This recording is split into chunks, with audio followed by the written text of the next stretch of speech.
c'est la fin de notre première partie sur ce scénario. Au niveau des points de victoire, Néo va finir avec 95 points de victoire et Angèle 145 puisqu'il a accompli son objectif secondaire qui était de table raser l'adversaire et il va scorer avec ça 60 points.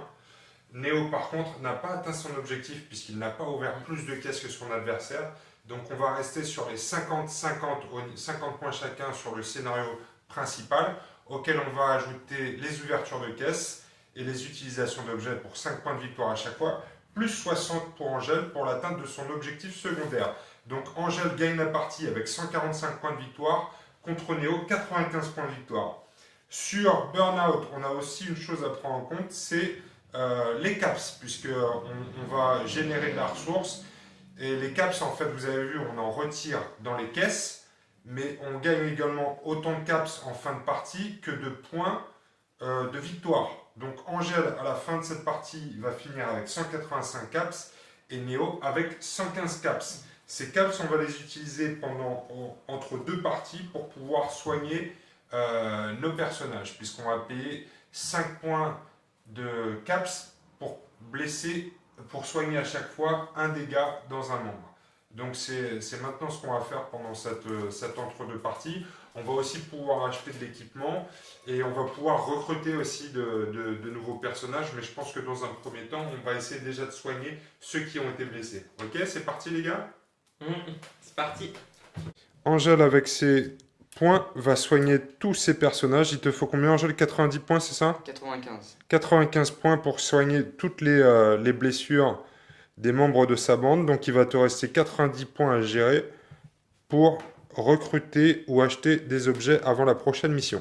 Gestion des ressources pour Néo beaucoup plus limitée. Avec 95 caps, il a la possibilité de soigner en grande partie Haute-Val. Alors ce qui est intéressant avec les mutants, c'est qu'on va pouvoir les soigner pour les laisser dans le bleu au niveau du torse et au niveau des bras. Donc ils vont arriver sur la prochaine partie déjà boostés. Après la limite de ça, c'est qu'ils sont effectivement déjà boostés, mais ils ont aussi moins de PC dans leurs membres. Suc, pareil, on lui laisse des dégâts dans les jambes. Et par contre, Alag, on n'a pas de quoi le soigner. Donc Alag, il va passer quelques semaines à l'hôpital. Voilà, c'est fait pour cette partie. La dernière chose à faire ensuite, c'est d'attribuer les points d'expérience aux survivants de la bataille. Si vous n'avez pas été mis hors de combat en fait durant une partie de Burnout, votre personnage gagne 1 point d'XP et au bout de 2 points d'XP, il va acquérir de nouvelles compétences. Donc voici les personnages Néphilim qui vont gagner 1 point d'expérience du côté d'Angèle, du côté Khan, tout le monde est mis hors combat. Bon voilà les amis, c'est fait pour la première partie, pour notre première partie filmée de Burnout. Qu'est-ce que vous en avez pensé les gars? C'était super. Ouais, ok. Un peu dur pour les cannes, mais ça s'est bien passé. Rapide, Mmh. pas de carte tactique, mise en place rapide. Voilà, le fait de ne pas avoir fait de carte tactique, c'était beaucoup plus rapide quand même. Il y avait moins d'hésitation, on y allait directement. Ouais. Angèle, fun? Ouais, surtout parce que du coup je peux créer une compo qui dépassait un peu les 100 points. Et puis de changer les points de l'adversaire.